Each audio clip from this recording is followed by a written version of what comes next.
My name is Rachel, I'm 27 years old, and a few months ago, I got married. You'd think your wedding day would be one of the happiest, most magical days of your life. Flowers, champagne, family, and friends all gathered to celebrate love. For me, it should have been exactly that. But instead, it turned into the moment I realized the people closest to me weren't always on my side. I had known Lindsay, my so-called best friend, since we were 14.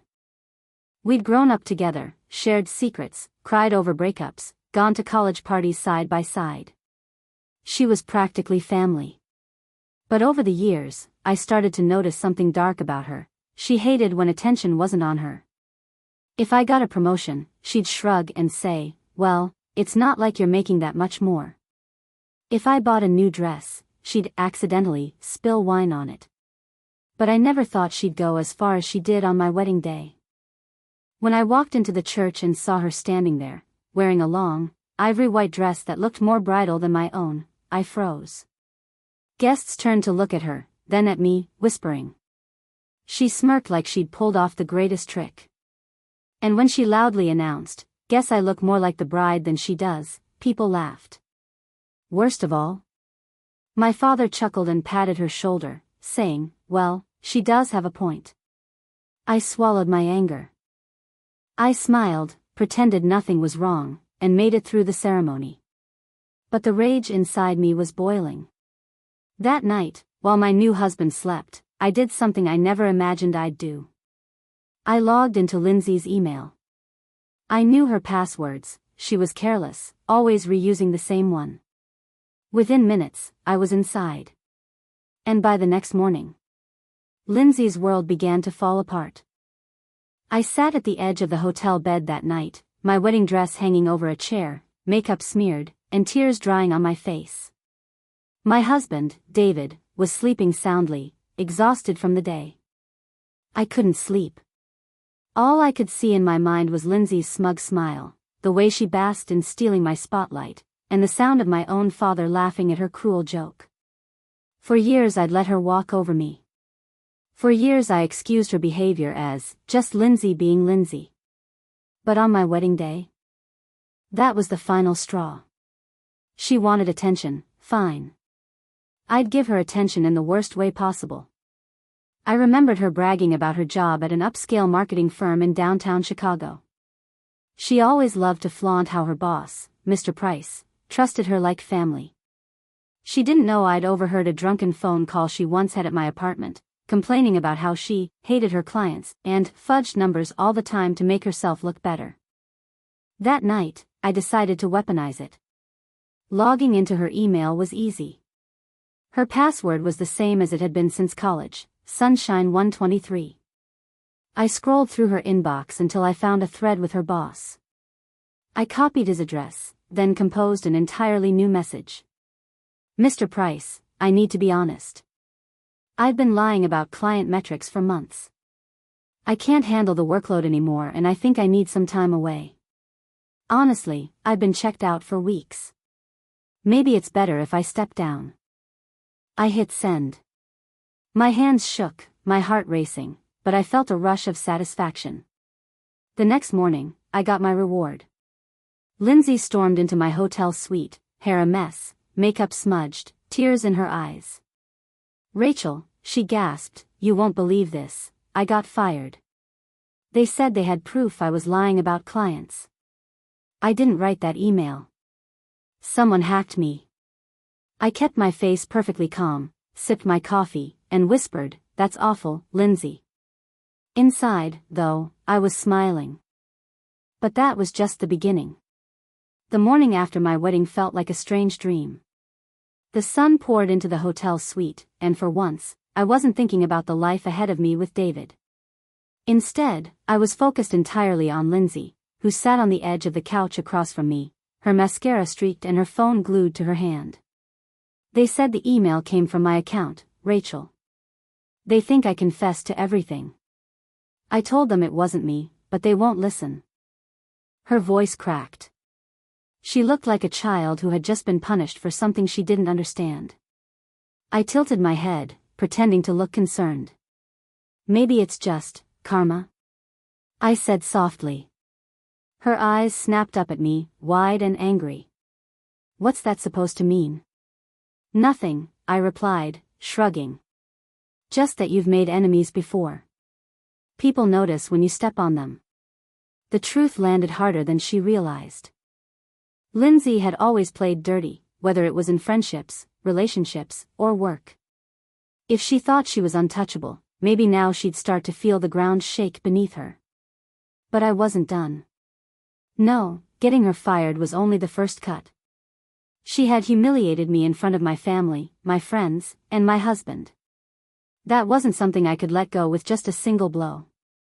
Later that week, while David and I were back from the honeymoon, Lindsay kept calling me. At first, she wanted sympathy. Then she turned accusatory, claiming I wasn't being supportive, that I didn't care she was set up. She even cried to my mother, trying to make herself the victim. And that's when the idea came to me. If she wanted to paint herself as the wounded friend, would give her an audience, but one that wouldn't believe her. I decided I would slowly start showing people who she really was. But to do that, I needed proof. So I began digging into her past. Revenge, I realized, wasn't just about one big strike. It was about patience. About peeling someone apart layer by layer until the mask they wore finally crumbled. So, while Lindsay was scrambling to clear her name at work, I got busy. The thing about being someone's best friend for over a decade is, you know everything. You know where they've buried the bodies, so to speak. I remembered nights in college when Lindsay bragged about sleeping with her roommate's boyfriend, then lying about it until the roommate dropped out of school. I remembered how she had borrowed money from friends and never paid them back. And more recently, I remembered her flirty texts to David before he and I were officially together. Yes, I still had screenshots. I had never confronted David about them, because he brushed her off, thankfully, but now, they became ammunition. The first thing I did was create a private folder on my laptop. I started collecting everything, screenshots of texts, voice recordings I still had saved from drunken voicemails, even old group chats where she trashed people behind their backs. Piece by piece, I built a portfolio of who Lindsay really was. Then I played it smart. I didn't dump everything at once. No, I planted seeds. At brunch with a mutual friend, I casually mentioned, "It's so weird, Lindsay once told me she lied to her boss about client numbers." I guess it finally caught up to her. At a family gathering, I said, "You know, Lindsay used to text David at midnight, trying to hang out." I thought it was odd. Each time, I spoke like it was just casual conversation, never gossip, just concern. The reactions were everything I hoped for. Eyebrows raised. Doubt started creeping in. And then, one night, I made my boldest move yet. I sent an anonymous email to her ex-boyfriend's fiancé, the one Lindsay had cheated with years ago. Attached to the email? Screenshots of Lindsay bragging about it. By the time the fiancé responded, everything began to spiral. The unraveling started slowly, like a loose thread on a sweater. At first, Lindsay didn't notice anything different. She still called me, still complained about being wrongfully fired, still asked me to grab drinks like old times. But I noticed her phone buzzing less, her Instagram posts getting fewer likes, the way people stopped tagging her in photos. Then came the explosion. Her ex's fiancé replied to my anonymous email with just 2 words, "Thank you." Within days, the engagement was off. She dumped him and posted a cryptic story about never trusting snakes in disguise. A few of our mutuals picked up on it immediately, and Lindsay's name began to float in hushed tones. At first, she tried to fight back. "People are making up lies about me," she screamed on a group chat. But when someone asked, "Then why are there screenshots?" she went silent. That was the beauty of it. I never lied. I didn't have to. I just let her own words and actions speak for themselves. Soon, invitations to birthday parties, dinners, and weekend trips stopped including her. Friends who used to defend her now avoided her. Even my father, the one who laughed at her bride comment on my wedding day, called me one night and said, "Rachel, I think you were right about Lindsay. She's not who we thought." Hearing that felt like vindication. But Lindsay didn't go quietly. No, she turned her anger on me. She showed up uninvited at my apartment one night, pounding on the door. "Rachel, I know it's you," she screamed. "You're behind all of this, aren't you?" David stood behind me, his arm protective around my waist. "Don't open it," he whispered. But I did. And when I looked her in the eyes, broken and furious, I realized something. I wasn't finished with her yet. This was only the middle of the story. I opened the door slowly, leaving the chain lock in place. Lindsay's face was red, her eyes wild, hair sticking to her damp cheeks. She looked nothing like the polished, smug woman who had strutted into my wedding in a white dress. She looked desperate. "You think you're so clever, don't you?" she hissed. "First my job, now my friends. This all started after your stupid wedding. Don't play dumb with me, Rachel." I raised an eyebrow, keeping my voice calm. "Lindsay, you're unraveling. Maybe people are just tired of your games." "Bullshit," she snapped, slamming her hand against the door. "You're jealous of me. You always have been." I almost laughed at that. Jealous? Of the girl who needed to steal attention, who had built her entire life on lies and manipulation. No. What I felt wasn't jealousy, it was justice. David stepped forward. "You need to leave, Lindsay. Now." But before she turned to storm off, she spat one more thing: "You'll regret this." "I'll make sure of it." The threat didn't scare me. If anything, it confirmed that she still thought she had power. She didn't. Not anymore. Still, I knew Lindsay. She wasn't going to disappear quietly. If she thought she could take me down, she would try. And that's when the idea struck me: why not use her desperation against her? Over the next week, I planted bait.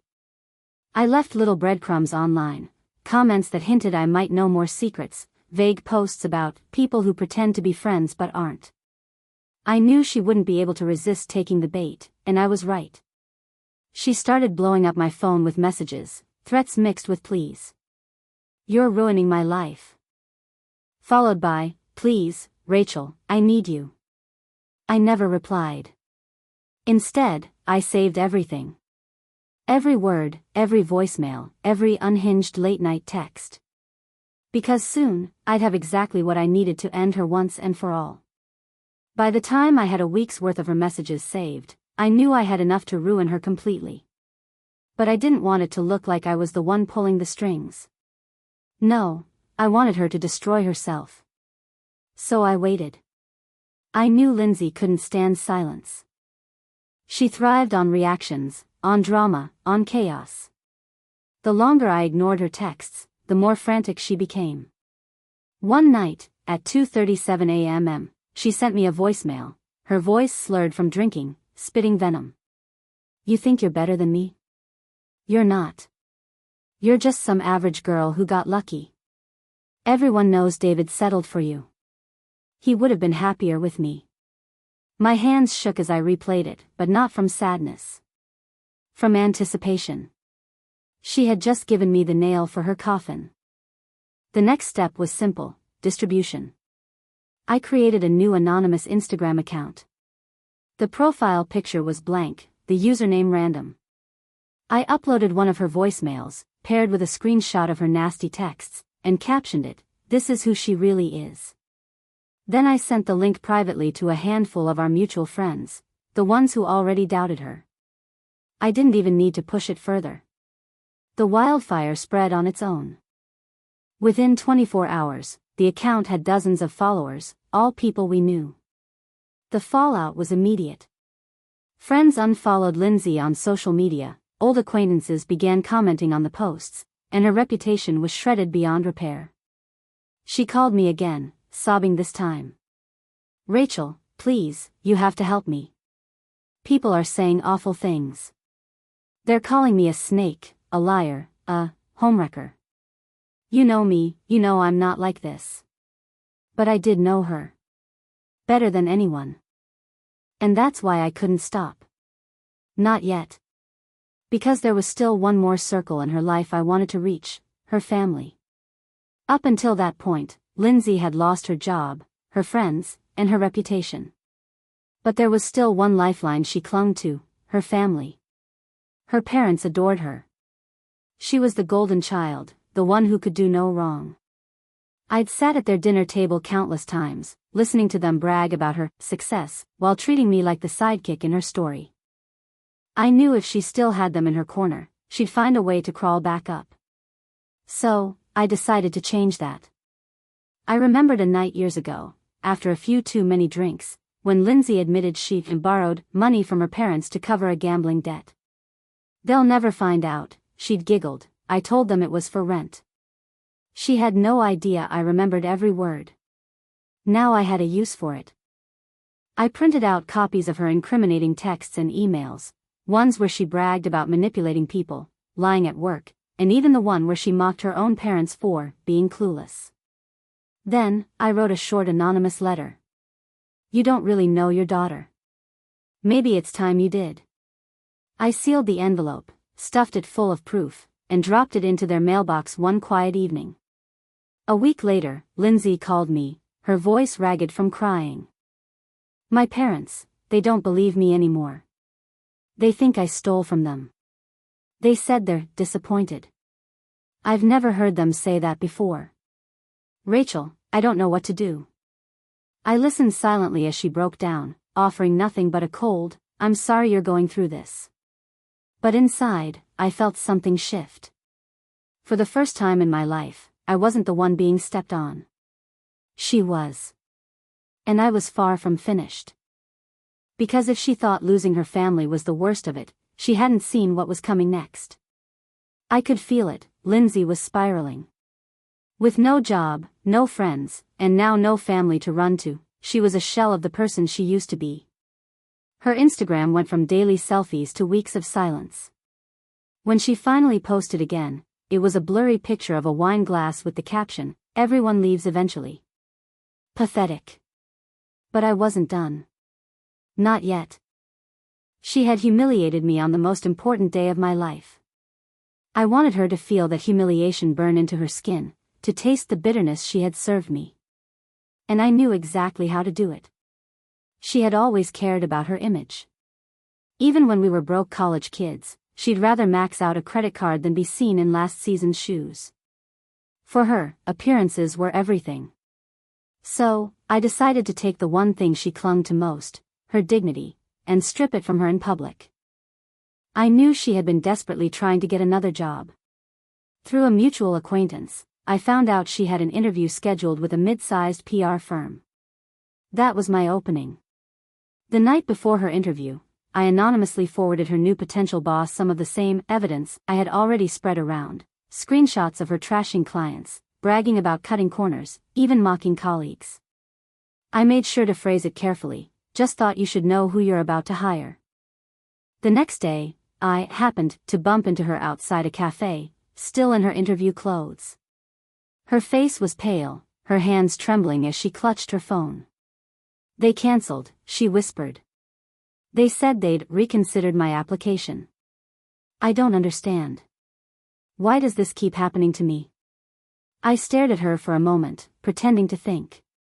Then I said quietly, maybe you finally can't run from who you really are. Her eyes filled with tears, and for the first time, I saw it, rock bottom. But in that moment, as satisfying as it was, I realized I wasn't quite ready to stop. Because the final act of revenge would be face to face. It happened on a rainy Thursday evening, about 3 months after the wedding. By then, Lindsay was a ghost of her former self. Word had spread far and wide about her lies, her manipulations, her betrayals. She was blacklisted from firms in Chicago, cut off from her family's money, and drifting through bars at night, begging for sympathy from anyone who would listen. And yet, she kept circling back to me. That night, she showed up at my apartment again. No pounding this time, no screaming. Just a knock, weak, almost pitiful. When I opened the door, she stood there in the rain, drenched and shivering, mascara running down her face. "Rachel," she croaked, "please. I need you. You're the only person I have left." I should have felt pity. Once upon a time, I might have. But instead, I felt the calm, cold satisfaction of someone who had waited a long time for this exact moment. I let her in. She sat on my couch, hugging herself, her eyes darting around the room like she was afraid to meet mine. "You've always been stronger than me," she admitted, her voice shaking. "I thought I could control everything, but I was wrong. Everyone hates me now. My parents won't even answer my calls. I don't know how to fix it." And that's when I leaned forward, my voice low but steady. "You can't fix it, Lindsay. Not this time. You did this to yourself. Every lie, every betrayal, every cruel thing you ever said or did, it caught up to you." She stared at me, silent, until it clicked. Her eyes widened. "It was you." I didn't deny it. I didn't need to. The truth was written all over my face. Her lip trembled. "Why?" I stood, my chest rising and falling. "Because on the most important day of my life, you tried to take it from me. You humiliated me in front of everyone. And now, you finally know what it feels like." She broke then, sobbing into her hands, her shoulders shaking. For once, Lindsay had no comeback, no smirk, no defense. Just silence. And as I watched her crumble, I knew one thing for certain: this was only the beginning of the end. After that night, Lindsay stopped pretending. The mask she wore, the confident, untouchable girl who always had a witty comeback, was gone. What remained was raw desperation. She called me constantly. At first, the messages were angry: "You're evil. You ruined my life. You'll pay for this." Then they shifted to pathetic pleas: "Please, Rachel, you're my only friend. I need you. Just talk to me." I ignored them all. Meanwhile, word about Lindsay kept spreading. People I hadn't spoken to in years were reaching out to me with their own stories about her, how she had lied, cheated, borrowed money and never repaid it. Everyone seemed to have a Lindsay story, and now they were finally ready to share. Her name became synonymous with betrayal. The final blow came a few weeks later. I heard through a mutual friend that Lindsay had been evicted from her apartment. With no job, no family support, and no one willing to help, she ended up moving into a cheap extended-stay motel on the outskirts of the city. I drove by once, just to see it with my own eyes. The girl who had walked into my wedding in a designer dress, smirking like she owned the room, was now dragging trash bags of clothes into a dingy motel room with a flickering neon sign above it. And here's the thing, I didn't feel guilty. Not one bit. Because every single step of her downfall was built from her own actions. I had only taken what she gave me and handed it back to the world. She had always believed she could step on people without consequence. Now she was finally living in the shadow of those consequences. David noticed the change in me. "You seem lighter," he said one evening as we cooked dinner together. And he was right. I was lighter. Freer. Stronger. But a small part of me wasn't satisfied yet. Not completely.